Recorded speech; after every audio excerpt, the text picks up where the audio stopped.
The American press, like the dogs that they are, will call the poor Palestinians the terrorists and the violent ones with the violent religion. But remember, our president is supposed to be Israel's bitch. They're getting the pitchforks ready as we speak, you idiots. It is a stain on this nation's history that we are aligned with a country as disgusting and genocidal as Israel.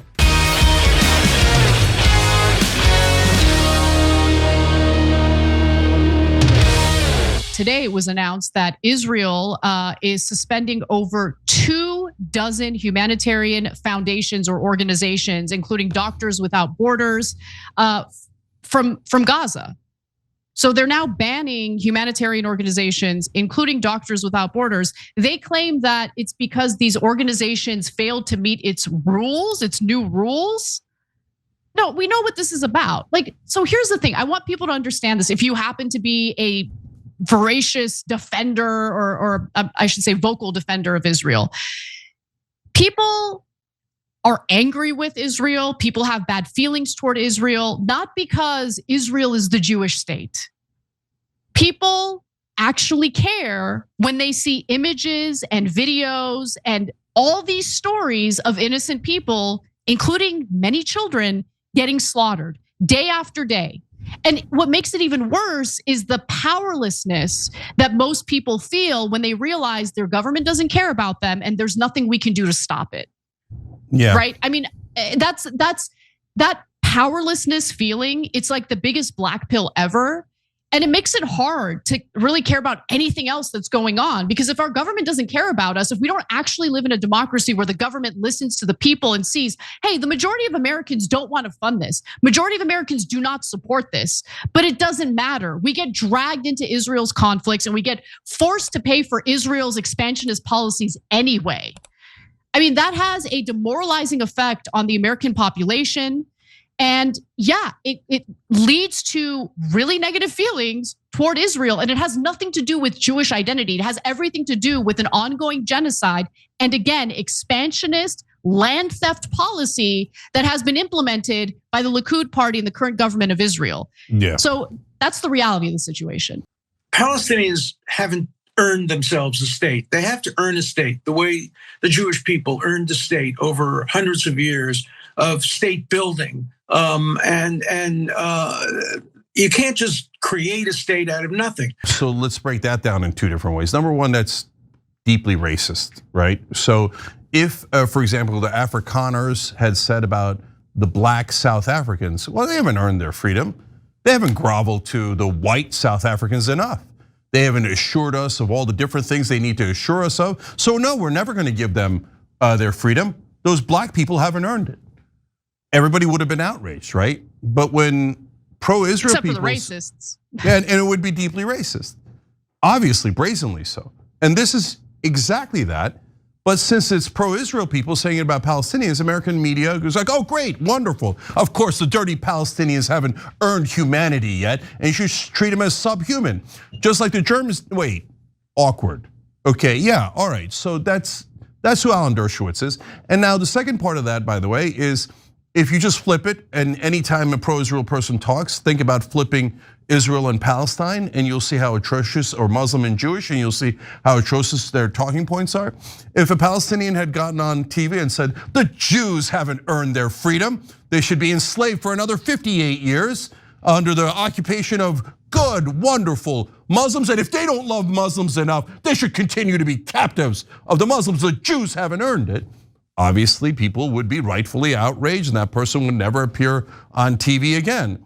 But he says it so casually about the Palestinians, and bravo, bravo, bring Alan back on. Alan, you're so smart to be so deeply racist against Palestinians. Tell us more. But there's a second part of it, which is what Anna was referring to. Wait, you should get it like the Israelis got it. Well, the Israelis got it in a couple of different ways. The three groups that Anna's talking about are Irgun, the Stern Gang, and Haganah, three terrorist organizations. No one disputes that they're terrorists. And by the way, the leaders of those organizations became the first prime ministers of Israel. Menachem Begin ordered the bombing of the hotel, David Hotel in that area. It was the worst terrorist bombing at that point that the Middle East had ever seen. They did terrorism over and over again against the British civilians to drive the British out. Meanwhile, they had the Balfour Declaration earlier, and that was honestly Zionist bankers who put pressure on the UK government saying, you owe us a lot of money and we want that piece of land. And what did Dershowitz say there? He said, you can't just create a state out of nothing. That's literally what the Zionists did in Israel, literally.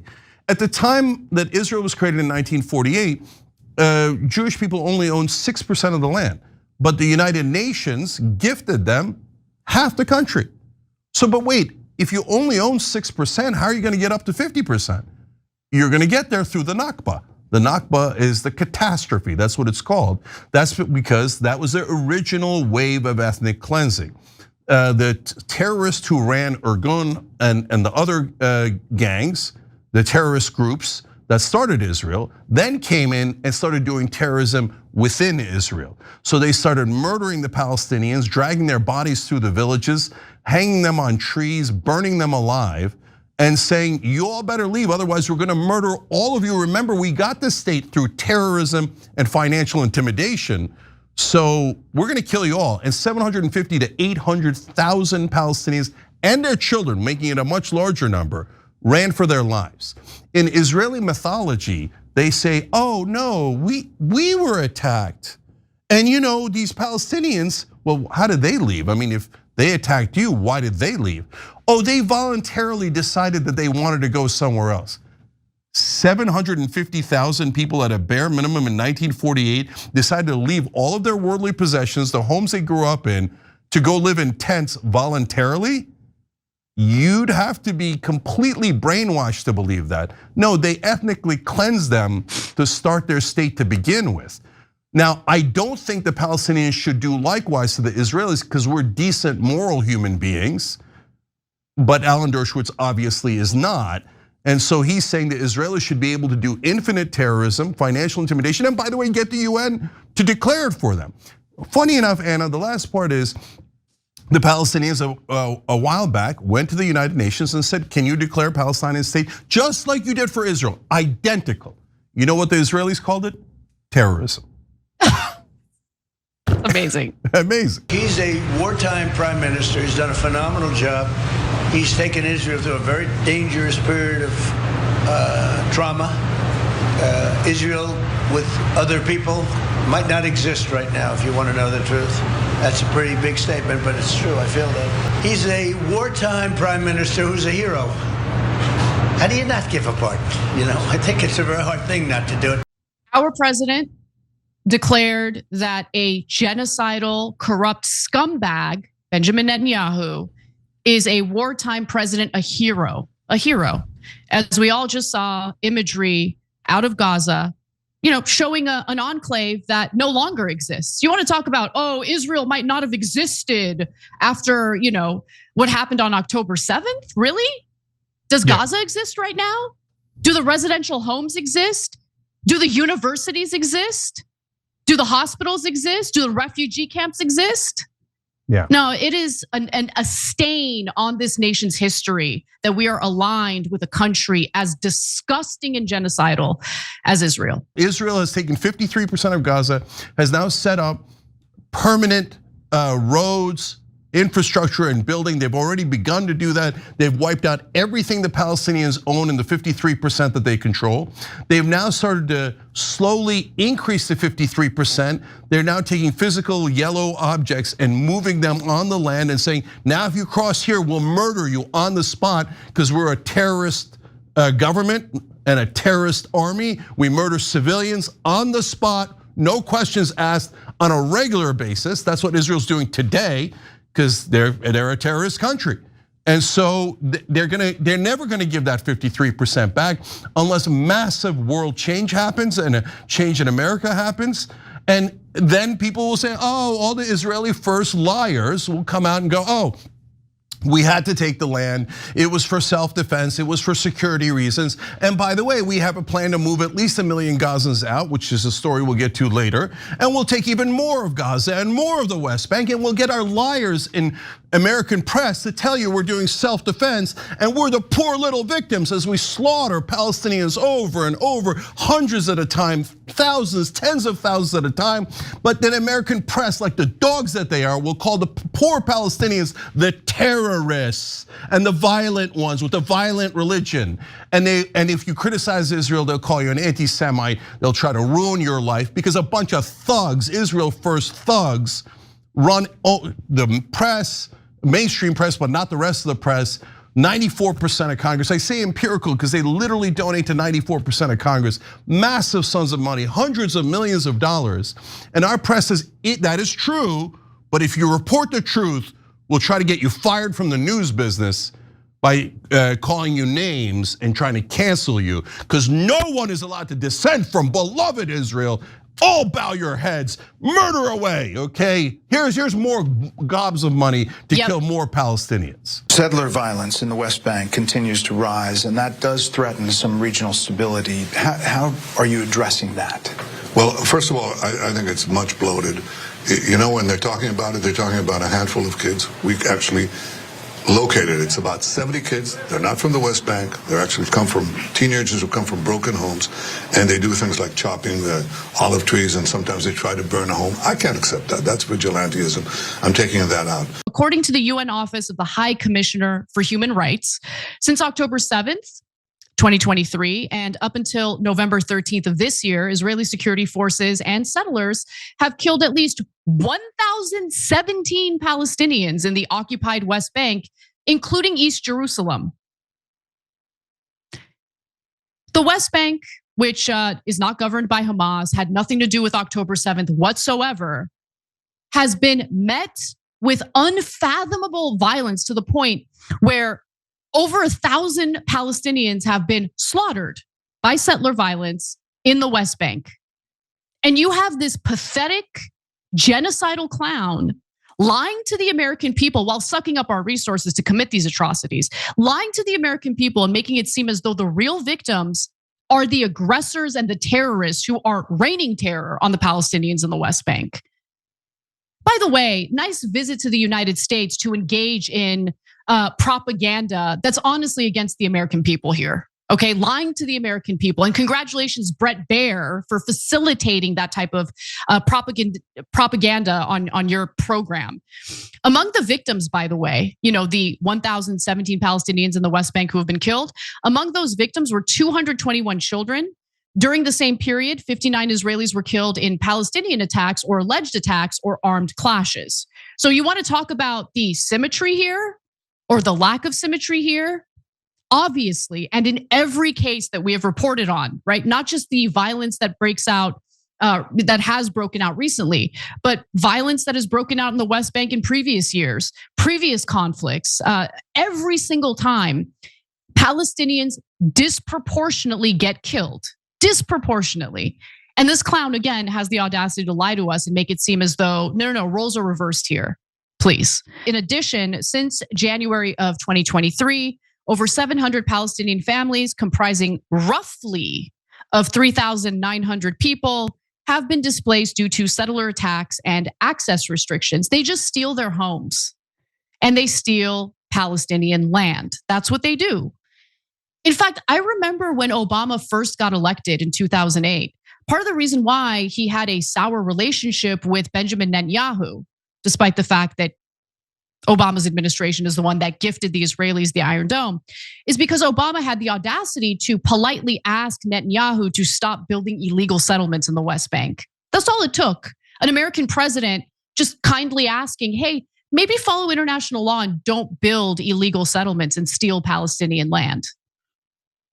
But remember, our president is supposed to be Israel's bitch. And so even politely asking Israel to follow international laws is just, it's unheard of. I can't believe Obama had the audacity to do that. This is the government that we are funding. This is the government that we are proudly stating is our special ally as we become more isolated and alienated from the international community. It is beyond embarrassing.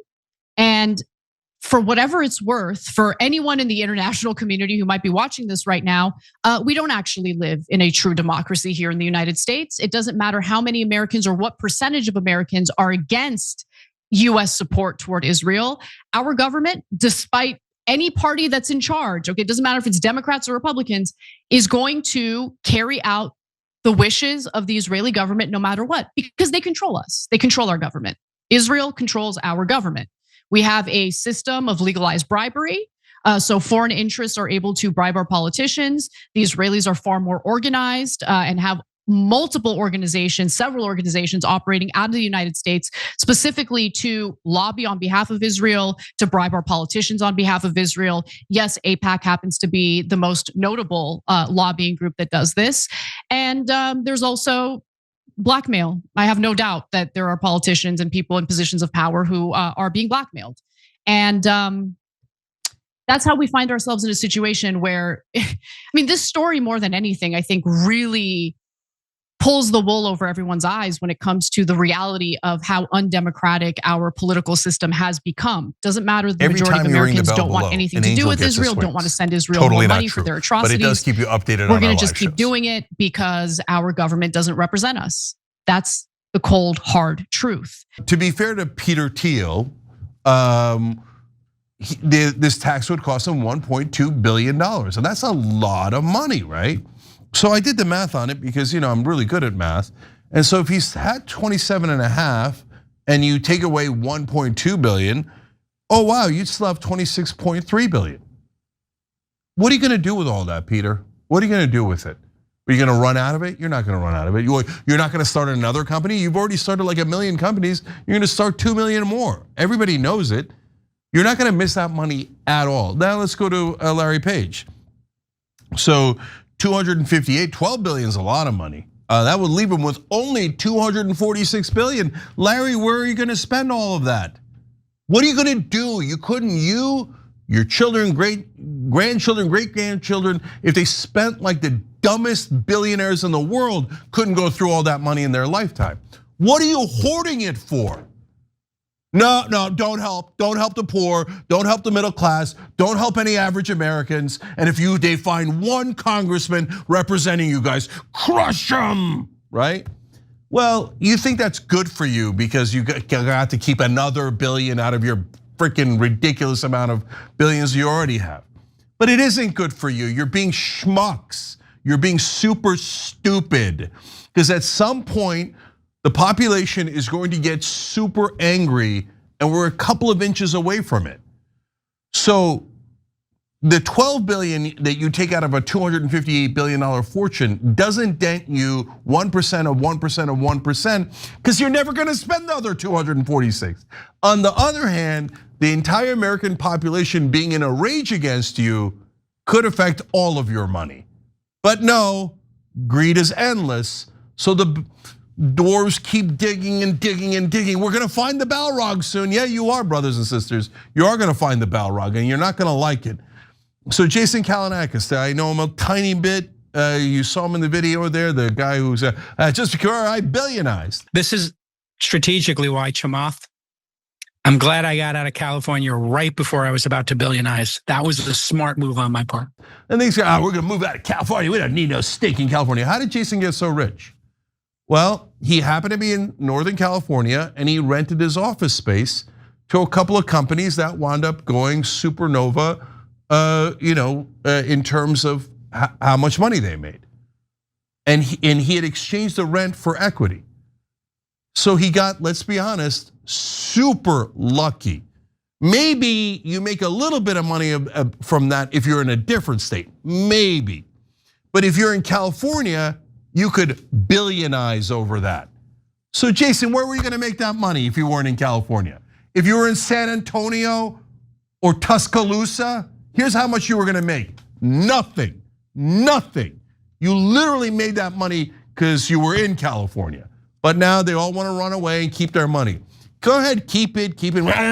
Precious, I'm gonna get 260 billion. Okay, all right, do it, man. And then when they come with the pitchforks, don't come crying to me. Oh no, we need protection. Okay, I hate violence. I hate any of that. I don't want any of it. I don't want any. Nobody's from nonviolence as much as we are. But they're getting the pitchforks ready as we speak, you idiots. Every time you ring the bell below, an angel gets his wings. Totally not true. But it does keep you updated on our live shows.